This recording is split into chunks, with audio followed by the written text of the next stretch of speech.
tiba-tiba saya ulangi. Komunikasi verbal adalah komunikasi yang menggunakan kata-kata atau simbol-simbol yang dinyatakan secara oral atau lisan melalui mulut maupun lewat tulisan. Jadi kira-kira begitu pengertian sederhananya ya. Jadi secara garis besar komunikasi verbal itu terbagi dua, yaitu komunikasi secara lisan dan komunikasi secara tulisan. Itu kategori dari komunikasi verbal. Kita lanjut di slide berikutnya. Ini ada beberapa poin penting mengenai komunikasi verbal yang perlu dipahami. Dalam proses komunikasi verbal itu ada yang namanya kecepatan menyampaikan informasi. Artinya ini yang saya bacakan ini adalah kelebihannya ya. Kecepatan dalam arti pesan dapat disampaikan dengan segera. Kemudian yang kedua adalah terjadi respon atau umpan balik. Seperti yang saya katakan tadi ya, bahwa kelebihan dari komunikasi verbal itu karena kita bisa melihat langsung responnya, bagaimana respon lawan bicara kita. Kemudian yang ketiga adalah memberi kesempatan kepada sumber atau komunikator untuk mengendalikan situasi komunikasi. Ini contoh banyak contohnya ya, misalnya saja di dalam sebuah forum moderator mengarahkan peserta forum untuk diam. Itu salah satu bentuk komunikasi instruksional atau memberikan kesempatan kepada sumber untuk mengontrol situasi komunikasi. Kemudian yang keempat adalah keuntungan dari komunikasi tertulis. Ini tertulis ya, adalah pesan itu atau informasi yang kita sampaikan itu bersifat permanen. Ada kesempatan bagi komunikator untuk memikirkan secara matang dan cermat sebelum membuat sebuah pesan ya. Jadi itu keuntungan dari komunikasi tertulis. Dia permanen, bisa di-save, bisa disimpan dalam jangka waktu yang lama, dan juga ada kesempatan bagi kita memikirkan secara matang apa yang akan disampaikan. Itu kalau berbicara keuntungan kelebihan komunikasi tertulis. Selanjutnya setidaknya ada 3 teori ya kalau menurut para ahli komunikasi, teori yang terkait dengan komunikasi verbal. Dalam hal ini berhubungan dengan teori berbahasa. Di sini poin pertama adalah operant conditioning yang dirumuskan oleh Skinner, seorang ahli psikologi behavioristik. Teori ini menekankan bahwa unsur rangsangan, stimulus, tanggapan, respon atau yang dikenal dengan stimulus respon. Jadi teori ini berhubungan langsung dengan teori psikologi. Bagaimana psikologi membedah komunikasi atau proses komunikasi manusia. Kemudian yang kedua adalah teori kognitif teori. Ini yang salah satu pakarnya adalah Chomsky, ahli psikologi juga, psikologi kognitif, menyatakan bahwa bahasa memiliki hubungan dengan pikirannya. Di situ titik tekan dari teori ini.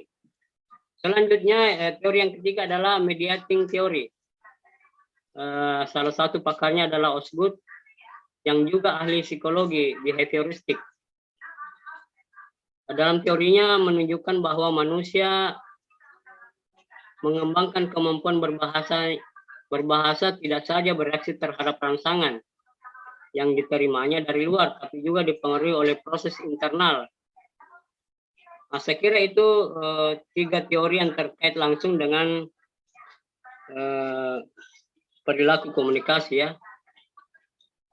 Teori psikologi maksud saya, teori psikologi yang membahas tentang bagaimana manusia berbahasa, bagaimana manusia berkomunikasi. Oke, lanjut. Sudah tuntas ya tadi komunikasi verbal. Saya agak percepat saja karena materi ini sebenarnya harusnya dipisah dua sesi, tapi saya sengaja gabung supaya adik-adik mahasiswa bisa lebih fokus nantinya di materi yang lebih menekankan aspek psikologinya. Demikian juga materi ini saya berupaya dengan maksimal untuk menunjukkan bahwa perilaku komunikasi manusia itu bisa ditinjau dalam perspektif ilmu psikologi ya. Nah, kita masuk di komunikasi verbal, non verbal ya. Menurut Fiske, komunikasi non verbal adalah komunikasi yang dilakukan dengan kode-kode presentasional. Itu misalnya gerak tubuh, gerakan mata ataupun kualitas suara. Itu menurut Fiske ya. Jadi jelas sekali perbedaannya antara komunikasi verbal dan non verbal. Intinya komunikasi non verbal tidak menggunakan kata-kata, tapi lebih kepada kode-kode presentasional, baik itu gerak tubuh, gerakan mata, warna dan sebagainya. Nanti saya akan urai lebih detail bagaimana yang dimaksud dengan komunikasi verbal ya. Bentuk-bentuknya sangat banyak.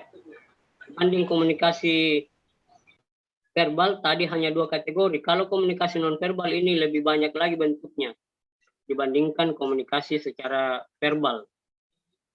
Oke, di sini saya juga sudah tulis beberapa kelebihan dari komunikasi non verbal ya. Salah satu di antaranya adalah orang dapat mengekspresikan, mewujudkan perasaannya yang ditunjukkan dengan misalnya ekspresi wajah, nada, dan kecepatan bicara. Nah, contoh misalnya saya ya, dalam proses penyampaian materi ini mungkin saja ada mahasiswa yang menilai saya ini cara berbicara saya agak cepat ya. Jadi memang begitu ya. Saya ketika bersemangat menyampaikan materi itu mungkin nada bicara saya itu agak cepat ya. Nah, contoh lain misalnya ketika dosen marah misalnya atau mahasiswa marah. Nah, itu sangat jelas bahwa ekspresi wajah seorang marah itu sudah sangat familiar. Mungkin matanya melotot mungkin atau ekspresi wajahnya yang kusam. Nah, saya kira banyak bentuk ekspresi wajah ya yang bisa ditafsirkan secara sama atau juga mungkin juga berbeda.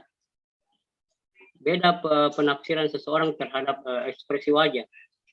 Kemudian kelebihan lainnya, tanda-tanda komunikasi verbal itu sebenarnya belum bisa diidentifikasi secara akurat ya. Seperti yang saya singgung tadi bahwa belum tentu juga orang matanya melotot itu marah, karena ada juga yang sudah manusia yang lahir sudah sejak lahir matanya memang sering melotot ya. Jadi penafsiran tentang komunikasi nonverbal ini bisa multi interpretasi, bisa banyak maknanya. Kemudian di sisi lain juga gerakan-gerakan seseorang misalnya di pinggul, di pinggang, melipat tangan di dada, menggigit bibir, mengedipkan mata, menggoyangkan kepala, itu mengandung arti tertentu dan dapat menyatakan sikap bahkan keadaan psikologi seseorang. Nah, di sini jelas ya bahwa apapun bentuk ekspresi manusia secara nonverbal itu sebenarnya menunjukkan keadaan psikologi seseorang. Nah, ini biasanya para psikiater itu sudah sangat ahli, sudah sangat piawai membaca keadaan psikologi seseorang hanya melalui gerakan-gerakan tubuh misalnya.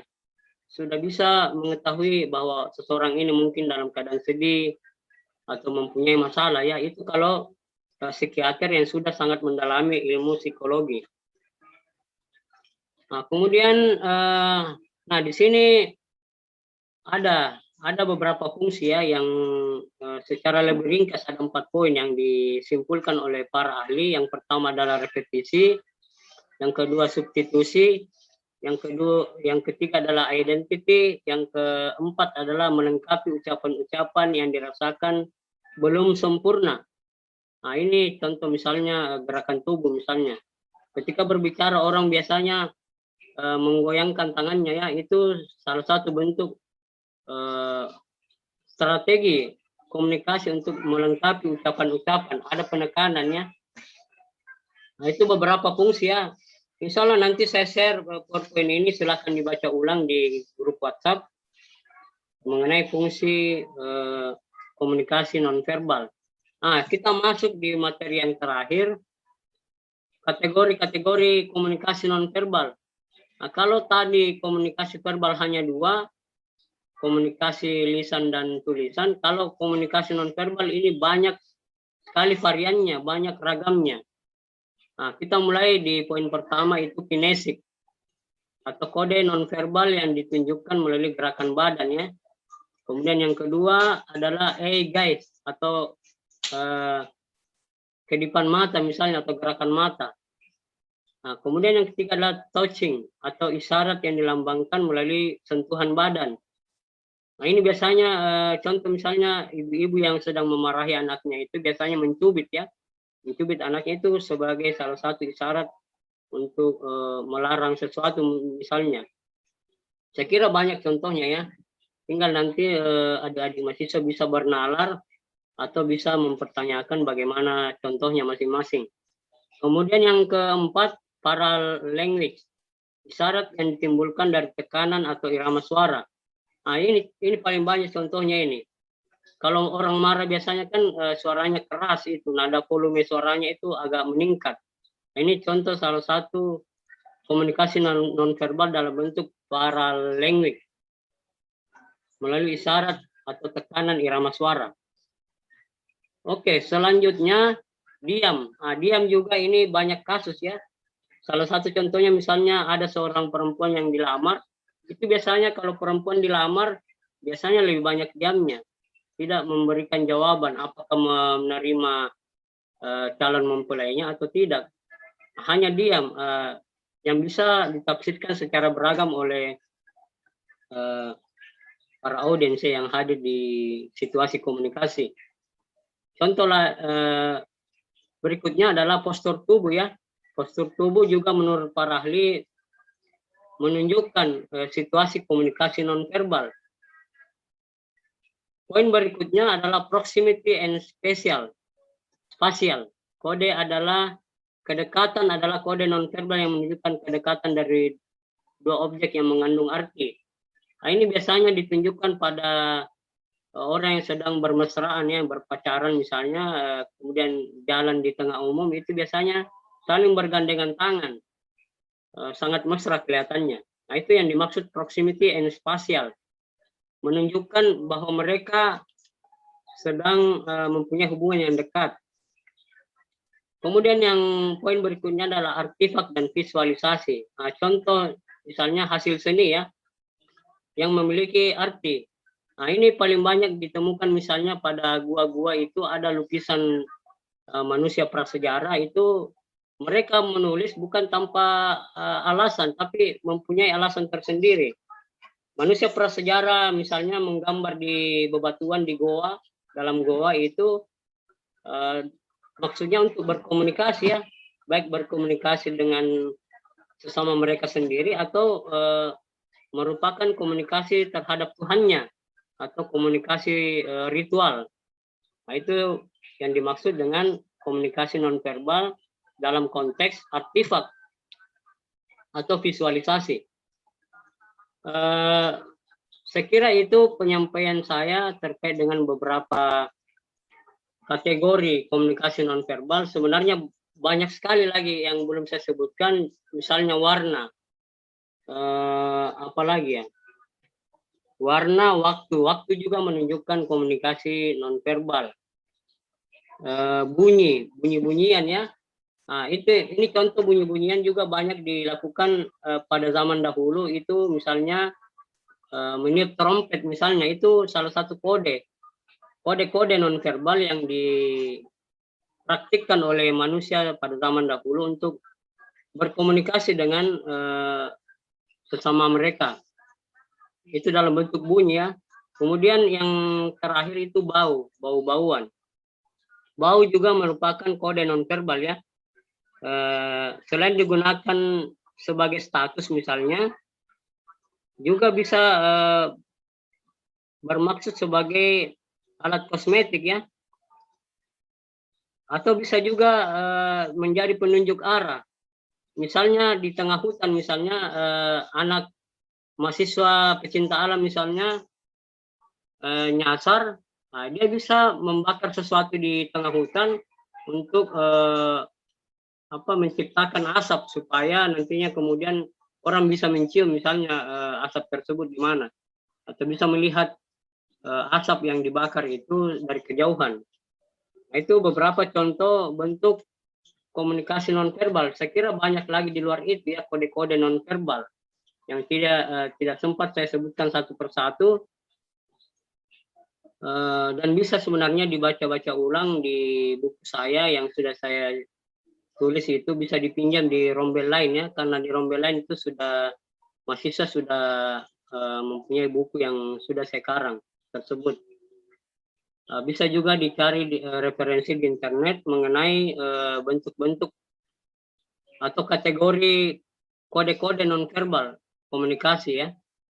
Sangat banyak variannya, termasuk yang saya sebutkan tadi. Insya Allah juga saya share nanti poin-poin yang sudah saya bacakan ini ya. Saya kira cukup untuk hari ini terkait komunikasi verbal dan nonverbal. Mudah-mudahan bermanfaat bagi mahasiswa. Ada tambahan pengetahuan bagi mahasiswa. Mohon maaf kiranya ada salah kata yang saya ucapkan. Sebelum saya mengakhiri, saya ingin konfirmasi dulu ke Ketua Rombel. Mana Ketua Rombel?